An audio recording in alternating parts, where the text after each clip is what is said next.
అందరికీ నమస్కారం.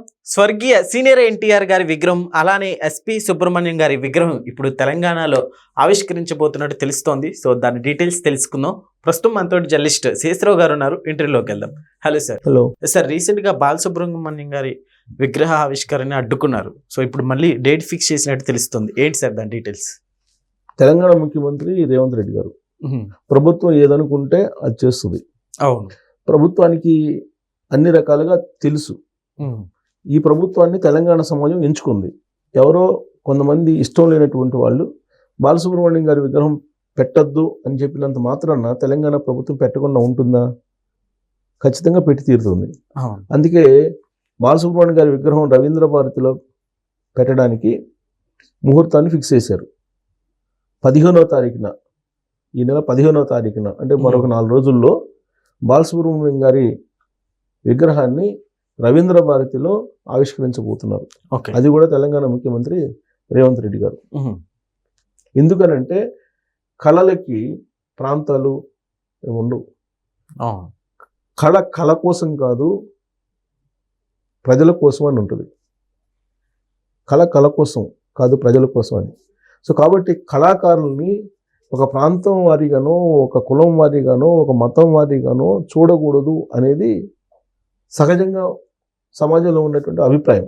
సార్, కొద్ది రోజుల క్రితం దీన్ని అడ్డుకుంటున్నట్టు అంటే పెద్ద రచ్చ చేయడం జరిగింది కదా. సో దీన్ని ఎలా చూస్తారంటారు? ఇప్పుడు తెలంగాణకు సంబంధించి బాలసుబ్రహ్మణ్యం గారి విగ్రహం పెట్టకూడదు అని అంటున్నారు. దాని రీజన్ ఏంటంటే ఆయన ఆంధ్రాలో పుట్టాడు కాబట్టి ఆంధ్ర వాళ్ళ విగ్రహం ఇక్కడ పెట్టకూడదు. సార్, అలానే అంటే వేరే పాటలు కూడా పాడారు తెలంగాణకి సంబంధించి వ్యతిరేకంగా అన్నట్లు కూడా కొన్ని వర్డ్స్ చెప్తున్నారు. ఆయన లిరిక్స్, సినిమాల్లో లిరిక్స్ ఎలా ఉంటే రచయితలు ఎలా రాస్తే అలా పాడతాడు, అంతే కదా. సో బాలసుబ్రహ్మణ్యం గారిని ఆయన విగ్రహం పెట్టడాన్ని అడ్డుకోవటం అని అంటే ఇది పొలిటికల్గా కొంతమంది సెంటిమెంట్ని ఇంకా కూడా చూపించి రాజకీయంగా లబ్ధి పొందాలనేటువంటి ఒక ఆలోచన ఉన్నటువంటి వాళ్ళు ప్రేరేపించినటువంటి అంశంగా ప్రభుత్వ ఇంటెలిజెన్స్ ప్రభుత్వానికి ఇచ్చినటువంటి నివేదికగా తెలుస్తుంది. అందుకే వాళ్ళ నిరసనలను కానీ వాళ్ళ ఆందోళనలు కానీ పట్టించుకోకుండా తెలంగాణ ప్రభుత్వం విగ్రహం ఆవిష్కరణ చేయడానికి సిద్ధమవుతుంది. సో అసలు తెలంగాణలో ఆంధ్ర ప్రాంతానికి సంబంధించినటువంటి వాళ్ళ విగ్రహాలు పెట్టకూడదు అనేది ఏమన్నా చట్టం ఉందా? భారతీయులా కాదా? తెలంగాణ సమాజం లేదంటే తెలంగాణ ఉండేటువంటి వాళ్ళు కానీ, ఆంధ్రప్రదేశ్లో ఉండేటువంటి కానీ, లేదా ఇతర రాష్ట్రాల్లో ఉండేటువంటి వాళ్ళు కానీ భారతీయులా కాదా? భారతదేశంలో ఒక భాగమే కదా తెలంగాణ రాష్ట్రం అనేది బాలసుబ్రహ్మణ్యం గారి అభిమానుల యొక్క వాదన. మనందరూ భారతీయులం కదా. మరి ఎందుకు ఇప్పుడు ఢిల్లీలోకి పోయేసి తెలంగాణకు సంబంధించినటువంటి విగ్రహాలు పెట్టడం లేదా? తెలంగాణకు సంబంధించినటువంటి నేతల విగ్రహాలు లేవా? ఉన్నాయి కదా ఢిల్లీలో. మరి ఢిల్లీలో ఎందుకు ఉండాలి తెలంగాణ వాళ్ళ విగ్రహాలు? మరి అమెరికాలో పెడుతున్నారు కదా. అమెరికాలో పోయి మన ఆంజనేయ స్వామి, మన శ్రీరాముడిని, మన వెంకటేశ్వర స్వామిని అక్కడ ప్రతిష్ఠించి అక్కడ చేస్తున్నారు కదా. ఆ చేసినటువంటి వాళ్ళు తెలంగాణ నుంచి వెళ్ళి అమెరికాలో ఉన్నటువంటి వాళ్ళు ఉన్నారు కదా. మరి వీటన్నిటికీ లేనటువంటి అభ్యంతరం బాలసుబ్రహ్మణ్యం గారికి ఎందుకు వస్తుంది? పైగా ఇందిరాగాంధీ గారి విగ్రహం ఉండొచ్చు ఇక్కడ, రాజీవ్ గాంధీ గారి విగ్రహం ఉండొచ్చు. ఆంధ్రాకు సంబంధించి తెలుగు వాళ్ళకి సంబంధించి తెలుగుకు సంబంధించినటువంటి బాలసుబ్రహ్మణ్యం గారి విగ్రహం ఎందుకు ఉండకూడదు అనేది ప్రభుత్వం యొక్క వాదన. సార్, దీన్ని కూడా రాజకీయం చేయడాన్ని ఎలా చూస్తారు సార్? అంటే ఇక ఏది లేక ఇలాంటి వాటికి రాజకీయ పార్టీలను అనుసరించేటువంటి వాళ్ళు లేదంటే రాజకీయ పార్టీలకు సంబంధించిన సానుభూతి పరులు ఏదో ఒక అంశాన్ని రాజకీయంగా చేయాలనుకుంటారు. చేస్తేనే వాళ్ళ ఉనికి, వాళ్ళ యొక్క మనుగడ, లేదంటే వాళ్ళకి మనుగడ ఉండదు. అందుకే ఏదో ఒక అంశం ఏది వచ్చినా సరే ఖచ్చితంగా ఏ పార్టీకి సంబంధించిన సింపథైజర్స్ అయినా, ఏ పార్టీకి సంబంధించిన అనుచరులైనా కానీ దాన్ని ఒక ఆయుధంగా మలుచుకొని తమ మనుగడ కోసం ఉపయోగించుకుంటూ ఉంటారు. ఇది కామన్. ఇది ఇప్పుడు ఎన్టీ రామారావు గారి విగ్రహం మైత్రివనంలో పెడతానని చెప్పేసి జూబ్లీ హిల్స్ ఎన్నికల సందర్భంగా రేవంత్ రెడ్డి గారు క్లియర్గా అనౌన్స్ చేశారు. ఎవరు వస్తారో రండి, ఒకవేళ వ్యతిరేకించేటువంటి వాళ్ళు ఎవరైనా ఉన్నారంటే వాళ్ళు దుర్మార్గులు అని చెప్పేసి ఆ పదాన్ని కూడా ఉపయోగించారు రేవంత్ రెడ్డి గారు. సో మైత్రివనంలో ఎన్టీ రామారావు గారి విగ్రహాన్ని ఆవిష్కరించడానికి తెలంగాణ ప్రభుత్వం సిద్ధమవుతుంది. ఇవన్నీ ఎందుకు చేస్తుంది? తెలంగాణ ఉద్యమం అప్పుడు ఒక విషబీజం నాటారు. ఆ విషబీజం నుంచి బయటికి రావాలనే ఉద్దేశంతో రేవంత్ రెడ్డి గారు ఇవన్నీ చేస్తున్నారు అనేది కాంగ్రెస్ పార్టీ వాళ్ళ యొక్క వాదన. ఓకే. ఏంటి ఆ విషబీజము అని అంటే ఆంధ్ర వాళ్ళు గో బ్యాక్. సరే ఆంధ్ర వాళ్ళు గో బ్యాక్, నిన్న కాక మొన్న మార్వాడీస్ గో బ్యాక్ అన్నావు. ఇంకా అందరినీ గో బ్యాకేనా? ఇంకా ఎవరుంటారు ఇప్పుడు? ఇప్పుడు సాఫ్ట్వేర్ రంగం ఉంది. సాఫ్ట్వేర్ రంగంలో దాదాపు 15 లక్షల మంది ఉద్యోగులు ఉంటారు హైదరాబాద్లో. ఈ 15 లక్షల మందిలో 15 నుంచి 20% ఉంటారు తెలంగాణ వాళ్ళు. 15%, అందుకని ఎక్కువ ఉండరు.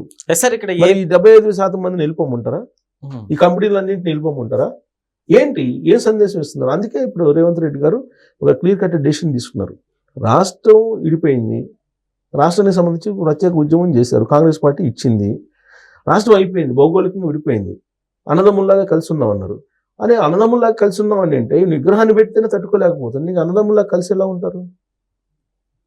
అంటే ఒక రాజకీయ పార్టీకి సంబంధించినటువంటి భావజాలం ఏదైతే ఉందో అది ఓట్ల రూపంలో మలుచుకునేదానికి కొంతమంది ఆయుధాలకు ఉపయోగపడుతున్నారు, వాళ్ళని ఉపయోగించుకుంటున్నారు రాజకీయ పార్టీలు కూడా. ఓకే. ఒకప్పుడు ఇది బాగా వర్కౌట్ అయిందని కూడా ఉంది సార్. కొన్ని సందర్భాల్లో కొన్ని వర్కౌట్ అవుతాయి. రాజీవ్ గాంధీ చనిపోయారు, చనిపోయిన తర్వాత ఎలక్షన్స్ వచ్చినాయి, అప్రతిహతంగా కాంగ్రెస్ పార్టీ గెలిచింది. మళ్ళీ తర్వాత అదే రాజీవ్ గాంధీ గారి బొమ్మను చూపిస్తే ఓట్లు వేసారా? వేయలేదు. అంతే. ఒక్కోసారి వర్కౌట్ అవుతాయి.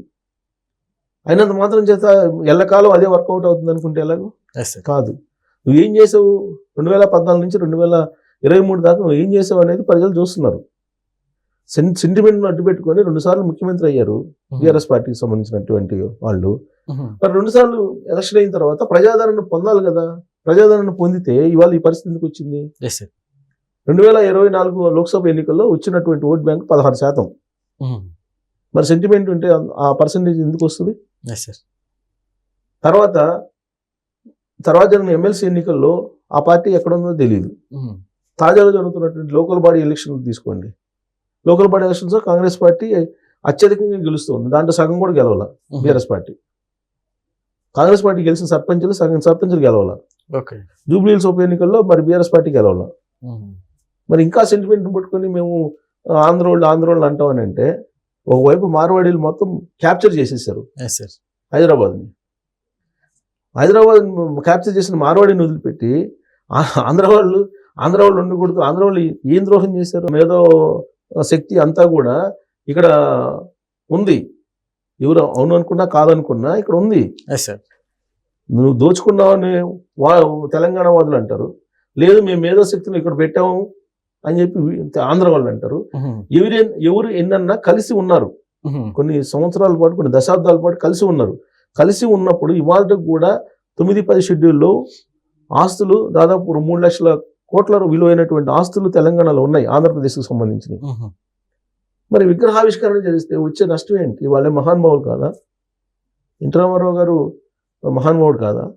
తెలంగాణలో విప్లవాత్మకమైనటువంటి మార్పులు తీసుకొచ్చినటువంటి లీడర్ కాదా ఆయన?